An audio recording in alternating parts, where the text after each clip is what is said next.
Hey guys, it's Lindsay. I am going to do a reading for Divine Partners.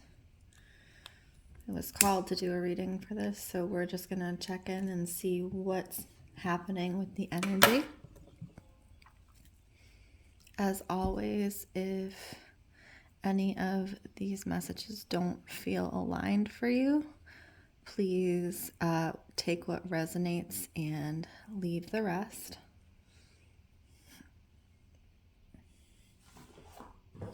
We're going to start off with a blessing of the cards.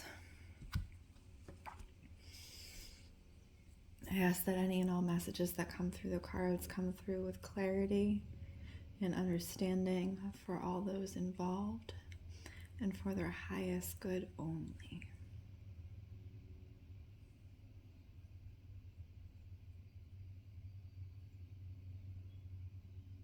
Okay.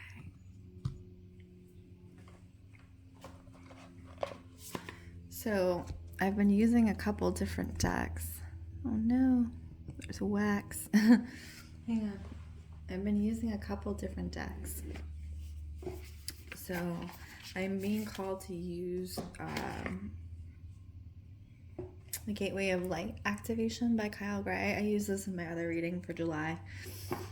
And I really like the energy that it's bringing. So we're just going to tap in and kind of see what's showing up for the Divine Feminine and the Divine Masculine at this time in Divine Partnership. Now, as always, Divine Feminine and Divine Masculine do not mean it is solely gender-based. We all have aspects of the feminine and the masculine within us. Please just take the side that resonates more with you in partnership.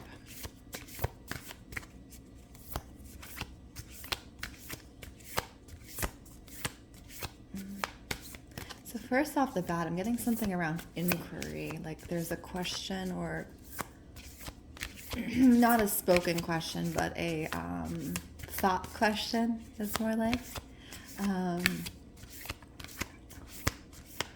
There's a line of inquiry between the Divine Partnership at this time. Order of Melchizedek.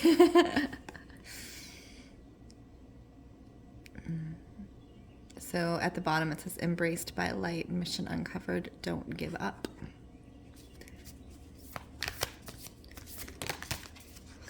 Soul Star activation. It says, fulfilling soul contracts, remembering who you are.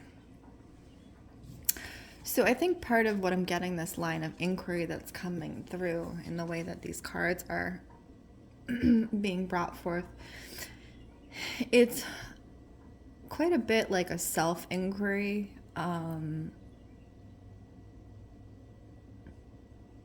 On both sides, but mostly on the Divine Masculine side, there's a self-inquiring happening, right? So we have, it's either a hawk or a falcon here.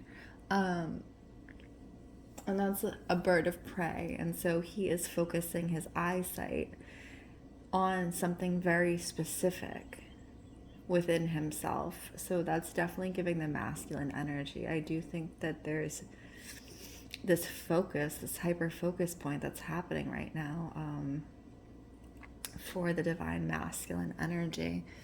And it's opening a portal within themselves.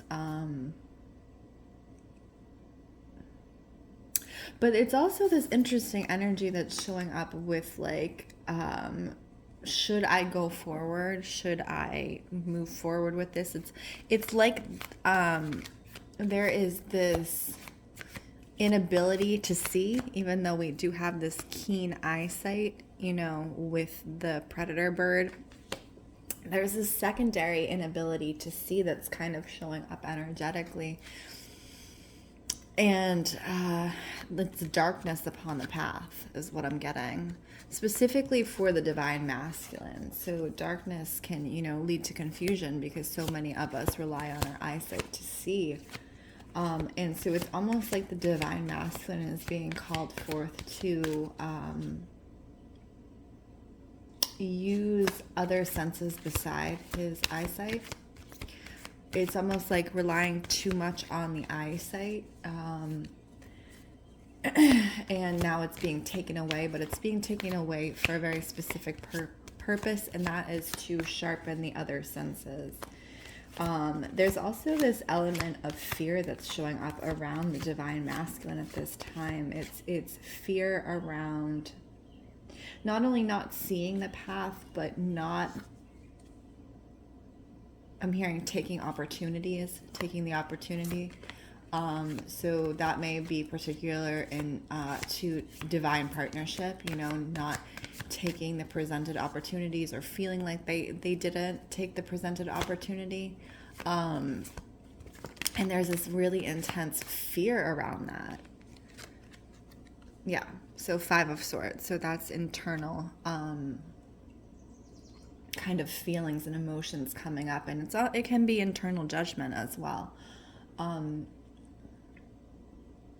And there's this interesting thing with the divine masculine where I feel like the way that they're showing up, these fears and anxieties are being reflected to them in the world around them.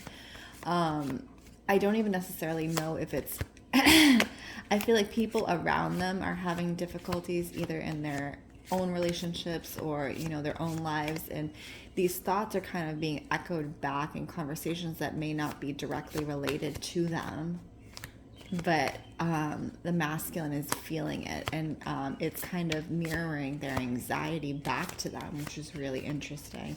So the opportunity here for the divine masculine is what I'm getting is very much,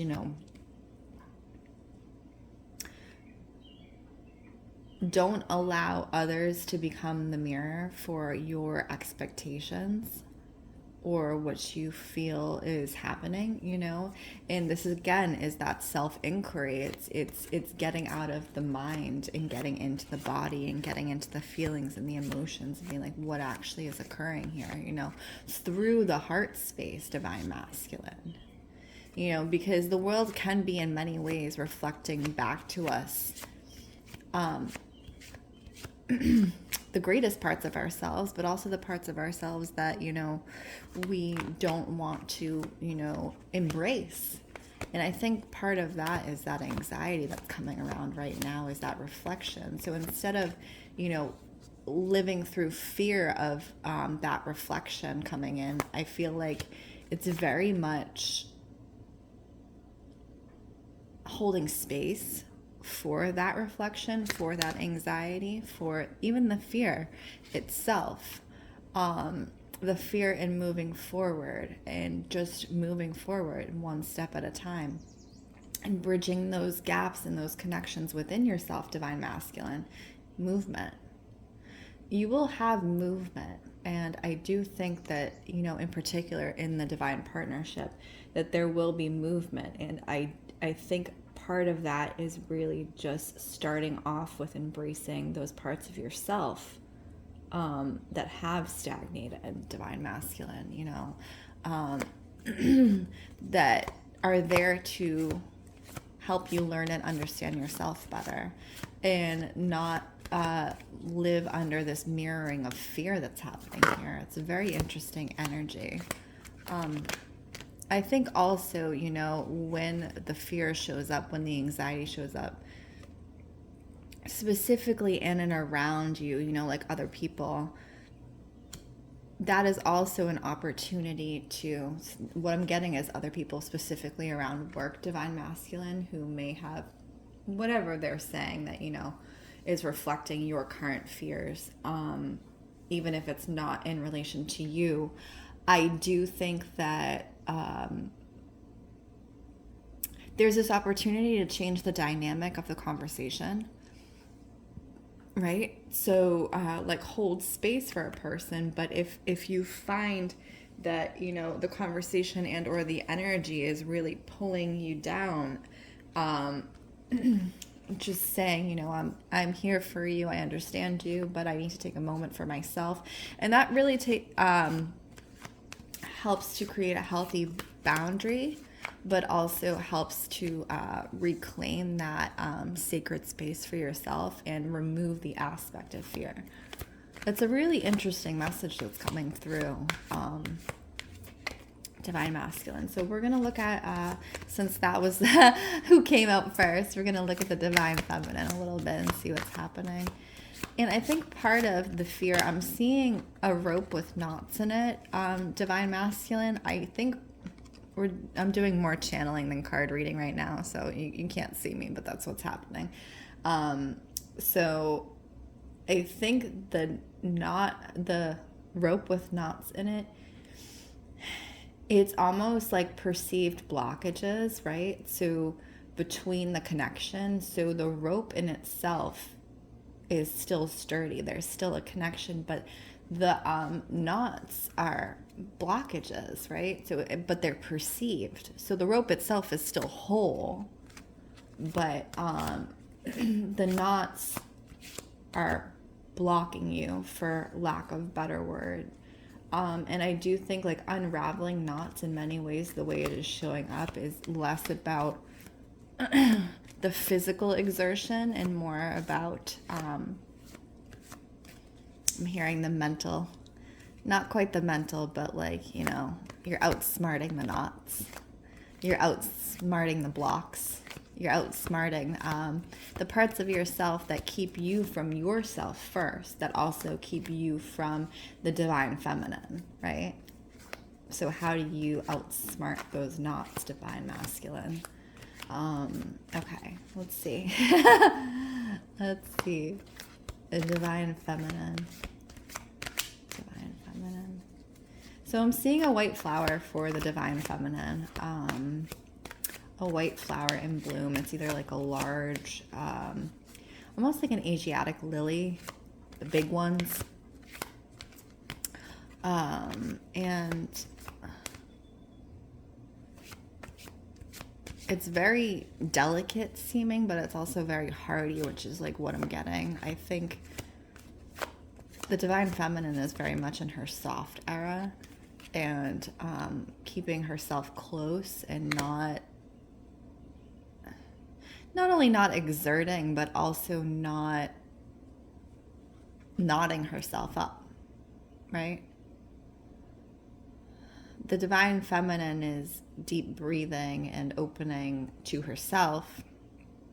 And I think it's allowing this calm kind of energy to come through for the Divine Feminine. And the cultivation of that energy is what's most important for the Divine Feminine and Divine Masculine partnership, because I feel like the cultivation of this peace energy can be felt between the two, whether or not there is separation or you know, whatever. If you are together with your Divine Masculine, Divine Feminine, it's the cultivation of your own inner peace above all else, even above partnership.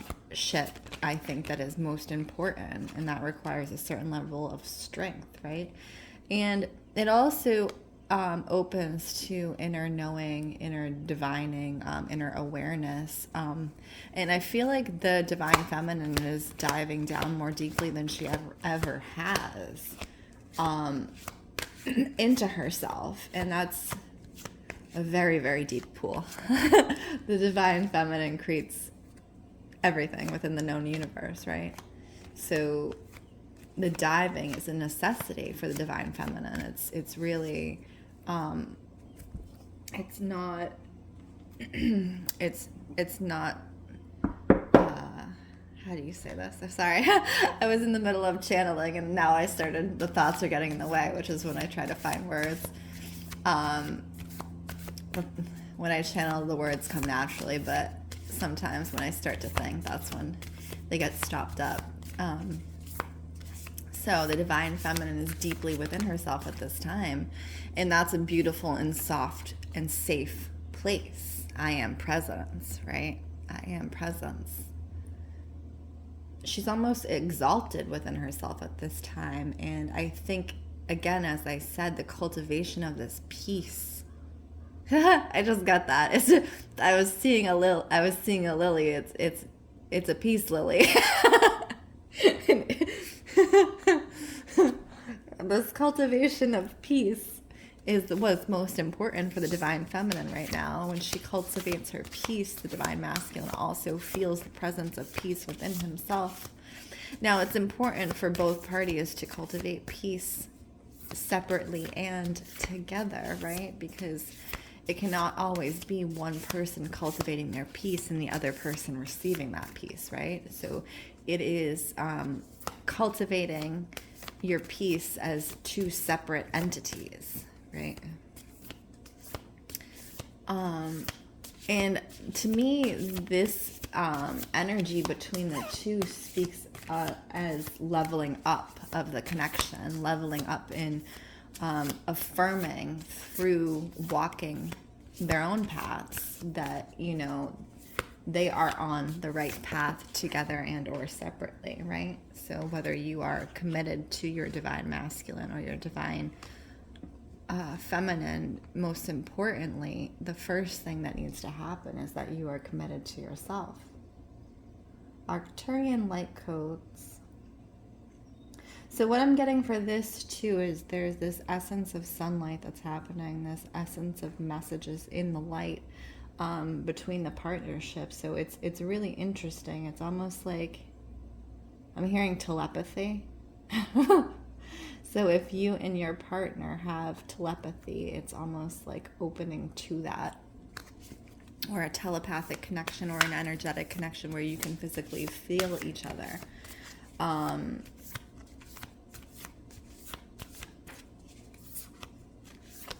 hearing like calling each other's names or in your head. Yeah, and that's opening a portal. So there's this kind of energetic accessing that's happening there. Now, is it something that I think, you know, we should be open to all the time? Absolutely not. Absolutely not. But when it is aligned, divine partners, I do think that opening to that telepathic and energetic connection is helping in the up-leveling of the partnership.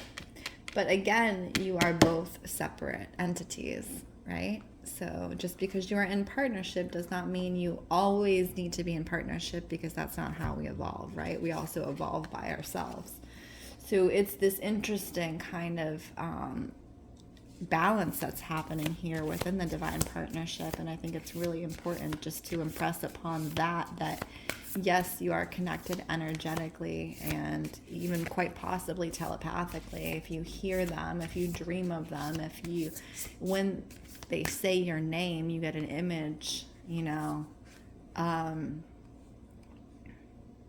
that's just affirming the connection. And I do also think it is important, again, to set boundaries, right? So if one person is doing healing or both are doing healing and always pulling on the energy of the other person is going to keep them from doing the healing they need to do by themselves. So that's just a caution and an opportunity that I'm getting here with these cards.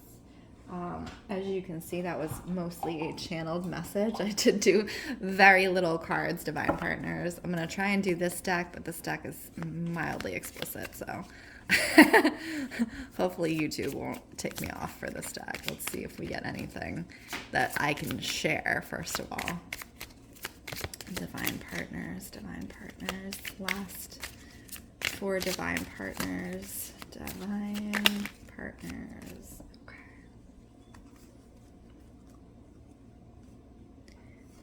Well, can't share any of that. What I will share is that I got the Star, which is my card that I already have here. I received the Devil and the Eight of Swords. So this is that. And the Page of Wands. I can share this one. So if you look at the Page of Wands, it's like this energy of lustfulness that's happening here.